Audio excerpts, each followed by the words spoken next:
வணக்கம். இன்றைய முக்கிய செய்திகள்.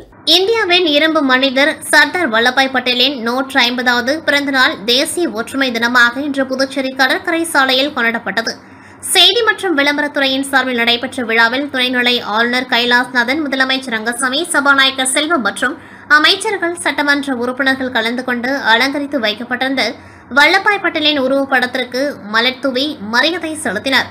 தொடர்ந்து துணைநிலை ஆளுநர் கைலாஷ்நாதன் தேசிய ஒற்றுமை தின உறுதிமொழி வாசிக்க பங்கேற்பாளர்கள் அனைவரும் உறுதிமொழி ஏற்றனர். அதனைத் தொடர்ந்து பள்ளி, கல்லூரி மாணவ மாணவிகளின் ஒற்றுமை ஓட்டத்தை துணைநிலை ஆளுநர் கொடியசைத்து துவக்கி வைத்து பல்வேறு காவல்படை பிரிவினர் மற்றும் NCC உள்ளிட்ட மாணவ மாணவிகளின் அணிவகுப்பு மரியாதை ஏற்றுக்கொண்டார்.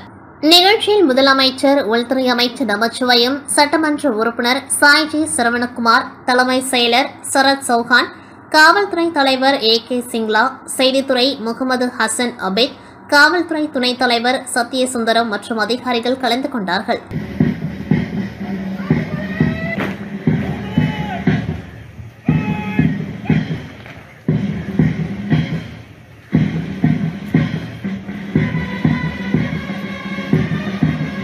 காவல்துறையின் பல்வேறு படைப்பிரிவினர் அணிவகுத்து சென்று கொண்டிருக்கின்றார்கள்.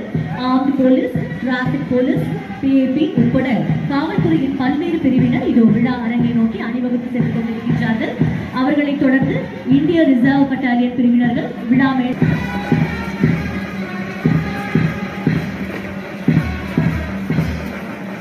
சொல்வதால் அறிவில் ஓங்கி வையம் தழைக்குமாம் என்று காவல்துறையின் பெண்கள் பிரிவினரும் சென்று கொண்டிருக்கிறார்கள்.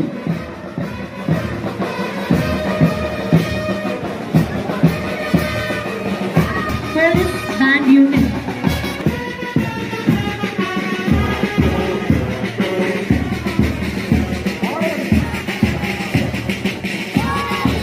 Commando police அவர்களை தொடர்ந்து Home Guard men அவர்களை தொடர்ந்து ஊர்காவல் படைப்பிரிவு பெண்கள் அணியினர் Home Guard women. அணிவகுப்பில் அடுத்து வருபவர்கள் தீயணைப்பு துறையினர், ஃபயர் சர்வீஸ்.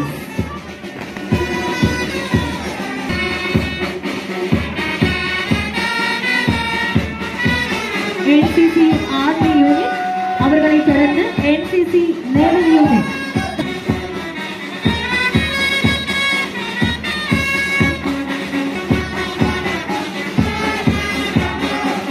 தேசிய மாணவர் படைகளில் இப்பொழுது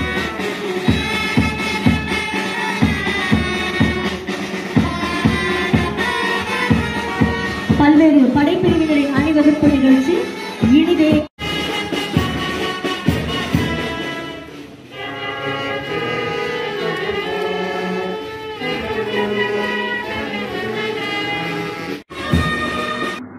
புதுச்சேரியை சேர்ந்த பணி ஓய்வு பெற்ற அரசு ஊழியர் ஒருவரை கடந்த ஜூலை மாதம் மர்ம நபர் மொபைல் போனில் தொடர்பு கொண்டு தான் CBI அதிகாரி என்றும் தங்களுக்கு ஆதார் கார்டை பயன்படுத்தி வங்கி கணக்கு துவங்கி 1 கோடி ரூபாய்க்கு மேல் பண மோசடி நடந்திருப்பதாகவும் அதற்காக டிஜிட்டல் அரெஸ்ட் செய்துள்ளதாகவும் கூறியுள்ளார். மேலும் அந்த வழக்கிலிருந்து விடுவிக்க 73 லட்சம் ரூபாய் அனுப்ப வேண்டுமென மர்ம ஆசாமி மிரட்டியுள்ளார். இதனை உண்மை என நம்பிய ஓய்வு பெற்ற அரசு ஊழியர் மர்ம நபரின் வங்கி கணக்கிற்கு ரூபாய் 73 லட்சம் அனுப்பி ஏமாந்துள்ளார். இதுகுறித்து ஓய்வு பெற்ற ஊழியர் அளித்த புகாரின் பேரில் போலீசார் வழக்கு பதிவு செய்து விசாரணை மேற்கொண்டார்கள்.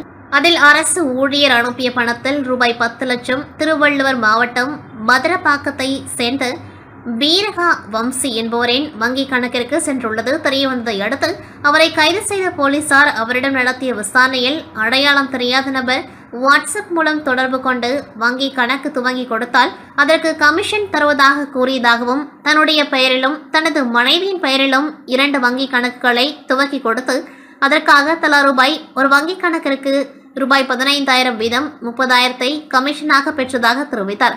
மேலும் அந்த 2 வங்கி கணக்குகளை ஆய்வு செய்தபோது அதில் 1.50 கோடிக்கு மேல் பண பரிவர்த்தனை நடந்திருப்பதும் அந்த வங்கி கணக்குகள் மீது பல்வேறு மாநிலங்களில் புகார்கள் உள்ளதும் தெரியவந்ததை தொடர்ந்து பீரகா வம்சியிடமிருந்து மொபைல், சிம் கார்டு, ATM, வங்கி கணக்கு புத்தகம் ஆகியவை பறிமுதல் செய்து நீதிமன்றத்தில் ஆஜர்படுத்தி காலப்பட்டு மத்திய சிறையில் அடைத்தனர்.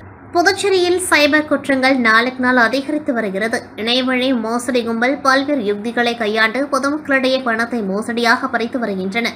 இதனை தடுக்க சைபர் கிரைம் போலீசார் பல்வேறு முன்னெச்சரிக்கை நடவடிக்கைகள் மற்றும் விழிப்புணர்வுகளை ஏற்படுத்தி வருகின்றனர். அதன்படி புதுச்சேரி சைபர் கிரைம் ஆய்வாளர் தியாகராஜன் வீடியோ ஒன்றை வெளியிட்டுள்ளார். அதில் இணையவழி மோசடி கும்பல் பொதுமக்கள் அனுப்பிய மற்றும் அவர்களுக்கு வந்த பார்சல்களில் போதைப் பொருட்கள் இருந்ததாகவும் அல்லது வேறு ஏதேனும் குற்ற சம்பவங்களில் தொடர்பு உள்ளது மற்றும் மேலும் தங்களுடைய சிம் கார்டு மற்றும் ஆதார் அட்டைகளை பயன்படுத்தி மோசடி நடைபெற்றதாக கூறி தங்களை டிஜிட்டல் அரெஸ்ட் செய்வதாக மிரட்டி பணம் பறிக்கும் செயலில் இணையவழி மோசடி கும்பல் ஈடுபட்டு வருகின்றது. அதனை யாரும் நம்ப வேண்டாம் என்றும் இந்திய சட்டத்தில் டிஜிட்டல் அரெஸ்ட் என்பது கிடையாது. எனவே பொதுமக்கள் இதனை நம்பி ஏமாற வேண்டாம். இதுபோன்ற அழைப்புகள் வந்தால் சைபர் கிரைம் காவல் நிலையத்தில் புகார் அளிக்கலாம் என வீடியோ பதிவை வெளியிட்டுள்ளார். இந்த வீடியோ தற்பொழுது சமூக வலைதளங்களில் வைரலாகி வருகிறது. புதுச்சேரி மாநிலம் காரைக்காலில் உணவு பாதுகாப்புத்துறை சார்பில் உணவகங்களில் சமைக்கும் ஊழியர்களுக்கு 2 நாள் பயிற்சி விழிப்புணர்வு நிகழ்ச்சி நடைபெற்றது. சென்னையை சேர்ந்த பரிக்ஷன் நிறுவனத்தின் பயிற்சியாளர் பிரவீன் ஆண்ட்ரூஸ் பயிற்சி அளித்தார். உணவகங்களில் கலப்படமில்லாத பொருட்களை பயன்படுத்துமாறு அறிவுறுத்தினர். மேலும் உணவகம் மற்றும் பேக்கரி உரிமையாளர்களும் கலந்து கொண்டார்கள். இப்பயிற்சியில் கலப்பட பொருட்கள் குறித்தும் செய்முறை விளக்கம் அளித்தார். உணவகங்கள் பேக்கரிகளில் பயன்படுத்திய எண்ணெயை மறுசுழற்சி கொடுக்கும் உரிமையாளர்களுக்கு உணவு பாதுகாப்புத்துறை மற்றும் ஈட் ரைட் இந்தியா நிறுவனத்தின் மூலம் சான்றிதழ்கள் வழங்கப்பட்டது. இந்நிகழ்ச்சியில் உணவு நியமன அதிகாரி பாலகிருஷ்ணன், உணவு பாதுகாப்பு அதிகாரி ஜோசப் பிரான்சிஸ், வர்த்தக சங்க தலைவர் கந்தாஸ் அண்ணாச்சி, உணவு பிரிவு காவல் உதவி ஆய்வாளர் செந்தில்குமரன், நுகர்வோர் சங்க கூட்டமைப்பின் மாநில செயலாளர் சிவகுமார் ஆகியோர் கலந்து கொண்டார்கள்.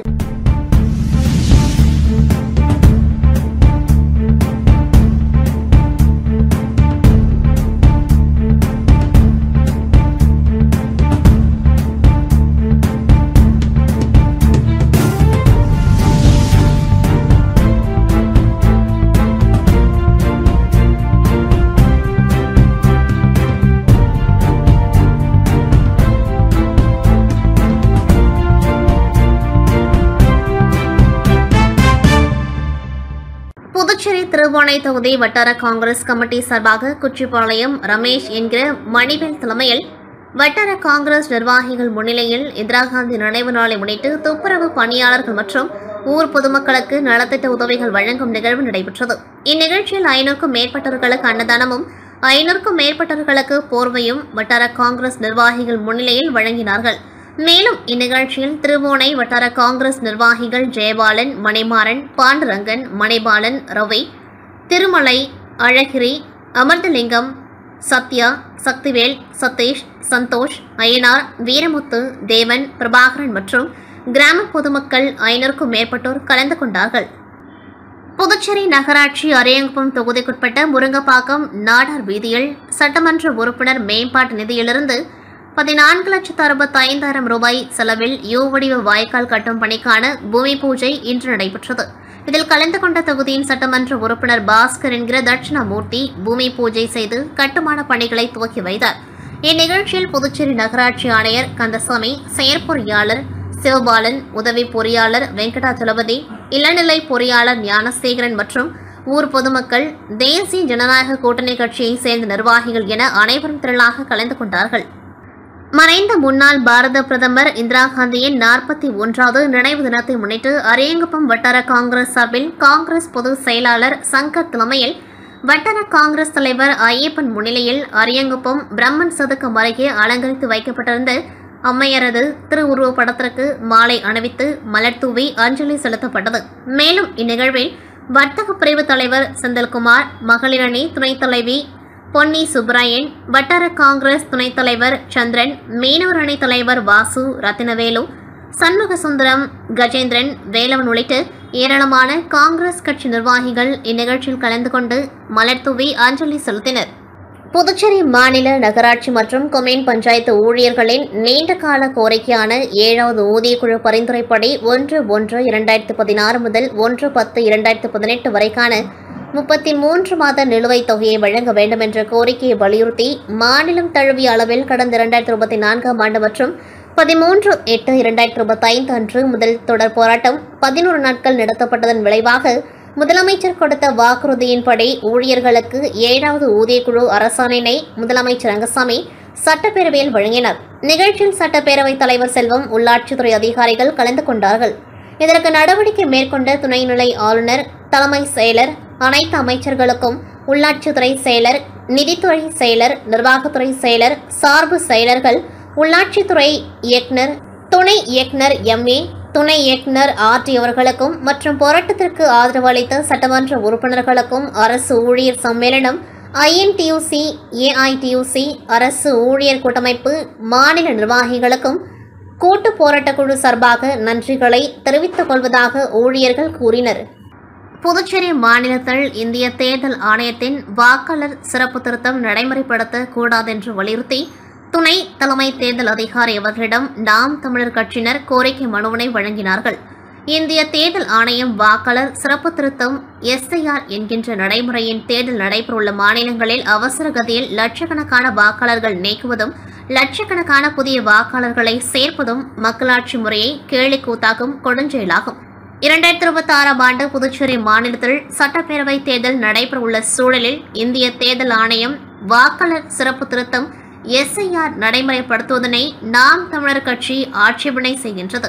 புதுச்சேரியில் ஹிந்திக்காரர்களும் வெளி மாநிலத்தவர்களும் பெரும்பாலானோர் குடியேறிய நிலையில் வெளி மாநில வாக்காளர்களை புதுச்சேரி மாநிலத்தில் குடிமக்களாக நிரந்தரப்படுத்தும் சூழ்ச்சியாகும். வாக்காளர் அடையாள அட்டை என்பது வெறும் அடையாள அட்டை மட்டுமல்ல. தமிழகத்திலும் புதுச்சேரியிலும் வாக்குரிமை என்பது தமிழர்களின் அரசு அதிகாரத்தினை தீர்மானிக்கும் உரிமை சாசனமாகும். அதனை பறிகொடுப்பது என்பது தமிழர்கள் தங்கள் இறையாண்மையை இழப்பதற்கு ஒப்பாகும்.